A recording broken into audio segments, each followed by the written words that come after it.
Well, hello and welcome to Outdoor Oklahoma. I'm Todd Craighead. A while back, we aired a special episode featuring a little girl that has the same birth defect that I do.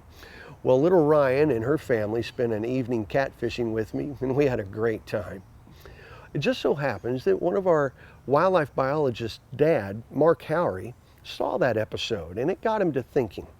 Mr. Howie knew of a perfectly matched opportunity to allow a young person that might have otherwise a little more difficulty to experience a truly epic day of sand bass fishing.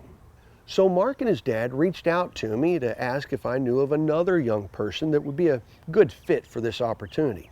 Just so happens I did. Caleb Ford was born with another rare birth defect, spina bifida, which confines him to a wheelchair and can pose extra hurdles trying to get close enough to water to fish. Well, before long, Caleb and his dad Kelly found themselves on Mr. Howie's boat on Lake Ellsworth in southwest Oklahoma, experiencing the best day of fishing in their lives.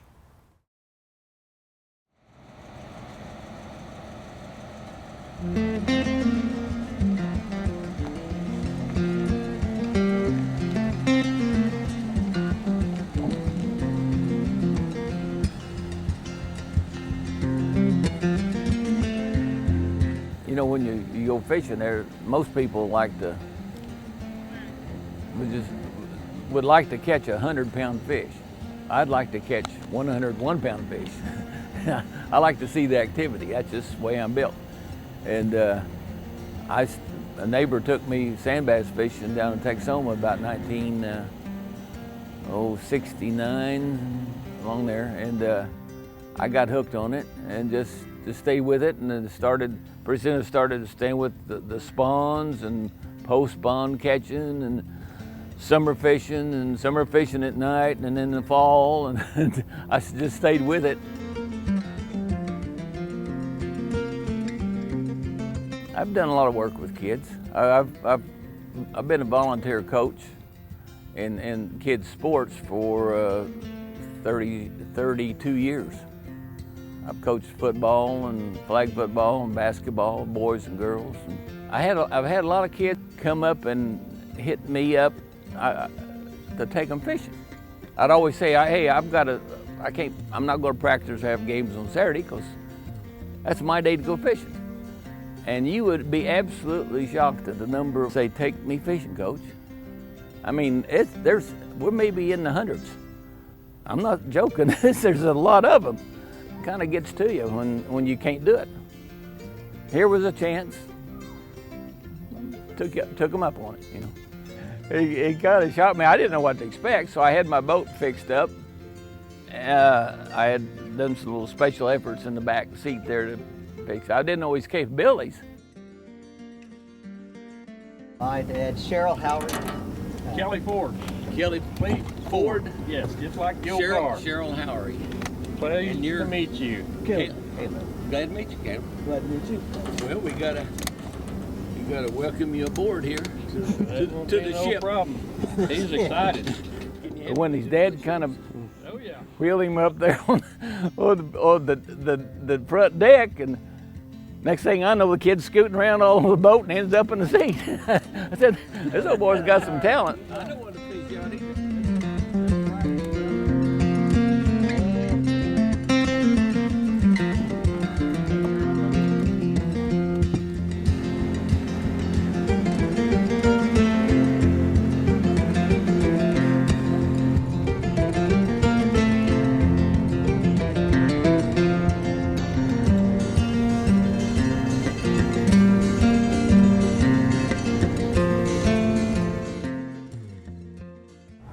My prop is stirring up the bottom, and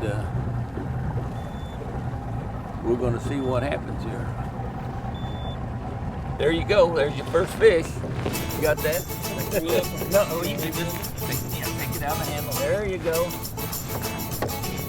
Now I'm going to leave that motor going so these other rods will have a chance. There you go. Hey, he only caught one.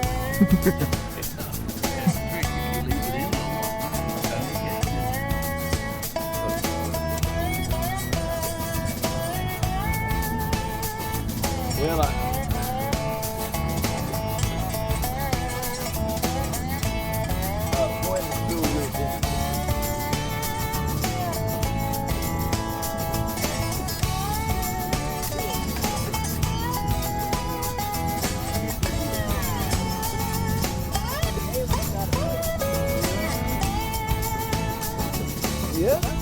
one of us does. It's you. It's you. No, it's you now. Yeah. Look where he puts my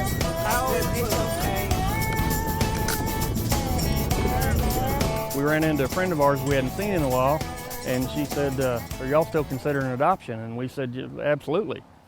Well, she knew of a girl that was pregnant. Her husband had left her, and she was gonna adopt her child out. So we were very interested.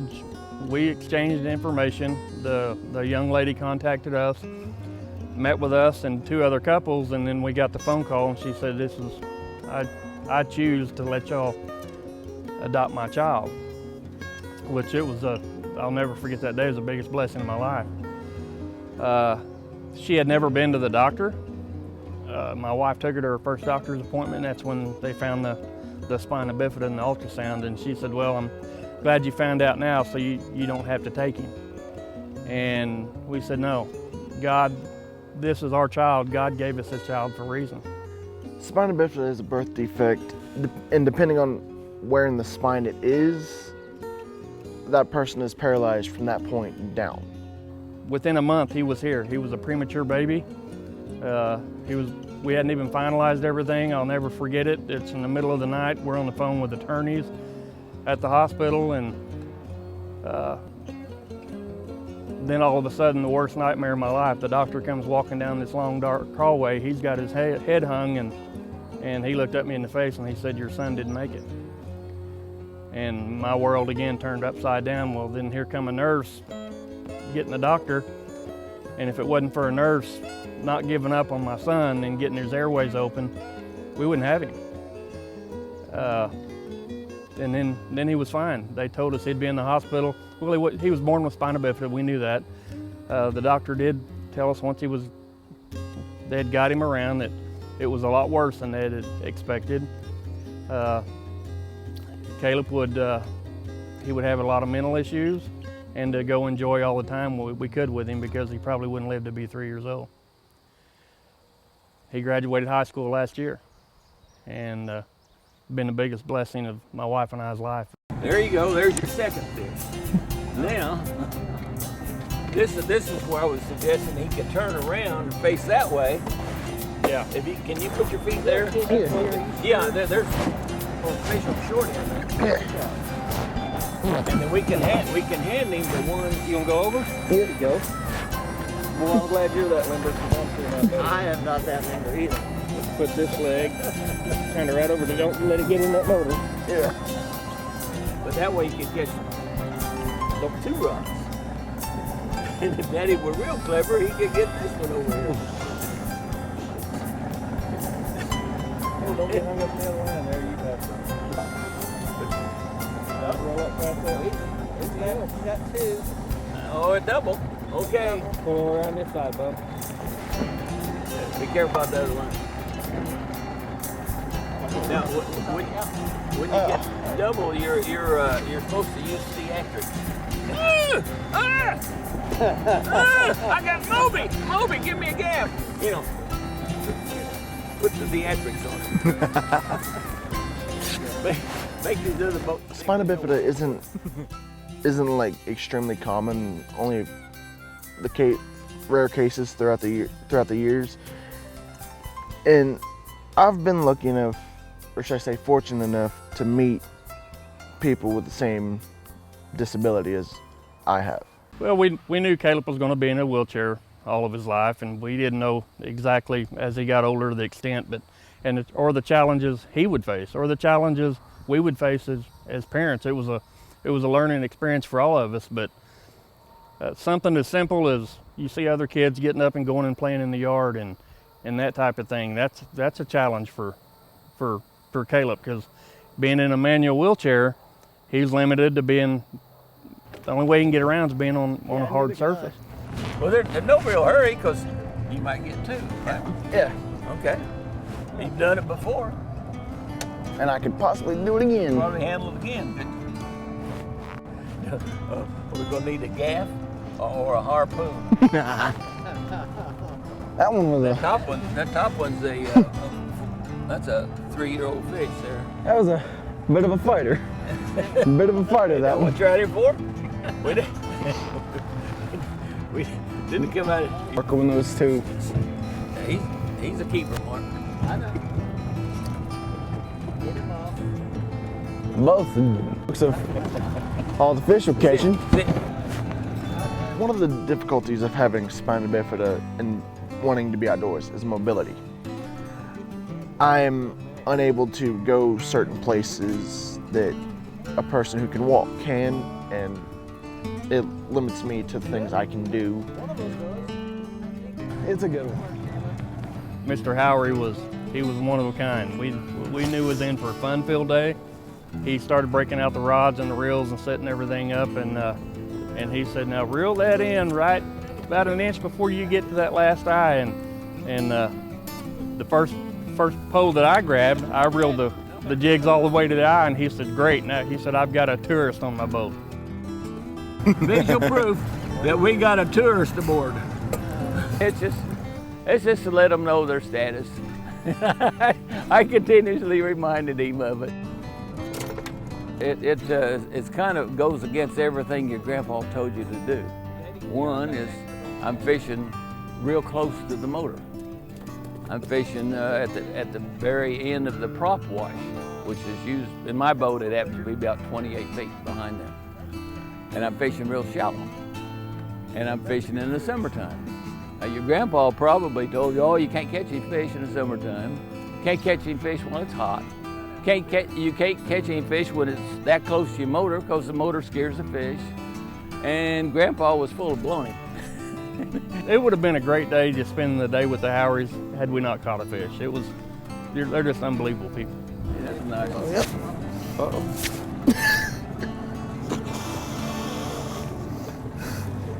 Where'd that come from? Out of nowhere. I was reeling in and I looked behind me and it's just chilling on the boat. I'm a geologist. Clay, it basically is the result of weathered shale. It's on a Hennessy shale outcrop, and the shale weathers to clay, the clay weathers to mud. Sand bass don't like the mud, but they can handle the clay if it's a firm clay bottom. Now, the clay is important because what we were after, the fish were eating basically insect larvae. And my prop from my motor, those insect larvae can burrow in a clay. They can't burrow in mud. When that thing goes to about 5, you get ready. Tie yourself to the mast, hold on. You may get hold of Moby. Oh, there's one. Look at that, he's got your fish over there. You're slow, man. You have to pick it up. Well, Those larvae, if you're on a shallow enough hump, that prop will suck them out of their holes at the end of the mud.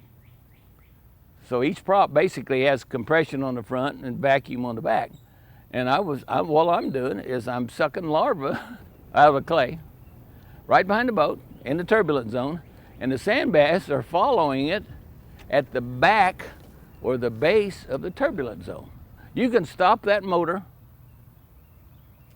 and you can cast out there and you can't catch one. I'm serious. I've done it a bunch of times. Tie yourself to mast, boys.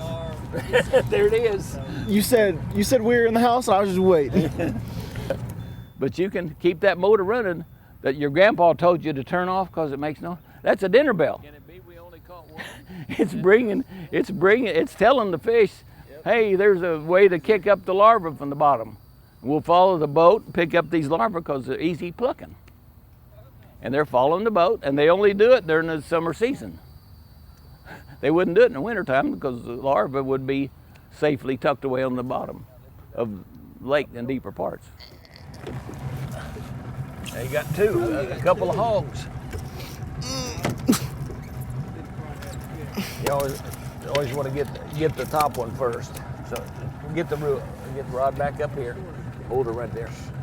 I was really shocked that we got into the fish like we did. We knew from Mr. Howie, hey, drop your line there, get ready, grab your pole. And it was when he would go across the spots, I mean, it was grabbing the reels and getting them in. Pull that rod in my hand. When you put one in there and two jump out, it ought to be full. I cannot put into words the gratitude that I have for the Howies for what, not only for us, but what they did for my son and the memories that they help us make.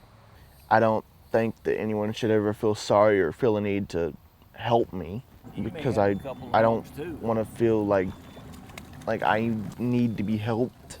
I don't want to feel like I'm just a burden to somebody. I want to be independent. And they're looking all pretty good size. This was a nice one. Especially your second one, Dad. You want to hold that? Yeah, I will hold that. Your second fish looked pretty big. I think we've probably got room for one more fish in that ice chest, and that's about it. One more good-sized fish. I'm afraid to put Well, the rods if out. he hadn't touristed that last one, wouldn't be through them.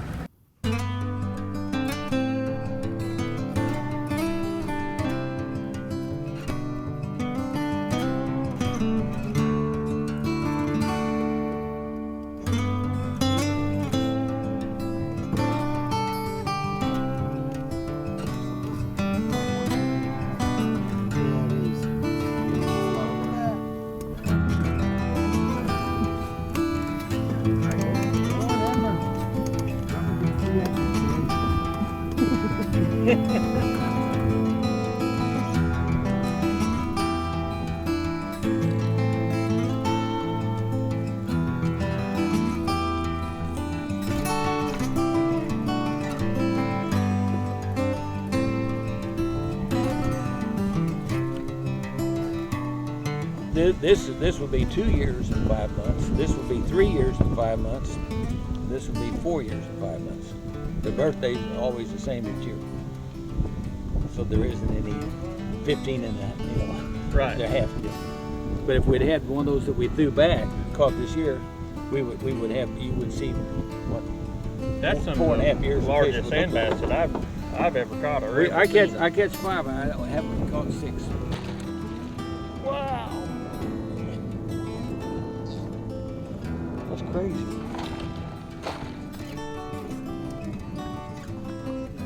Yeah.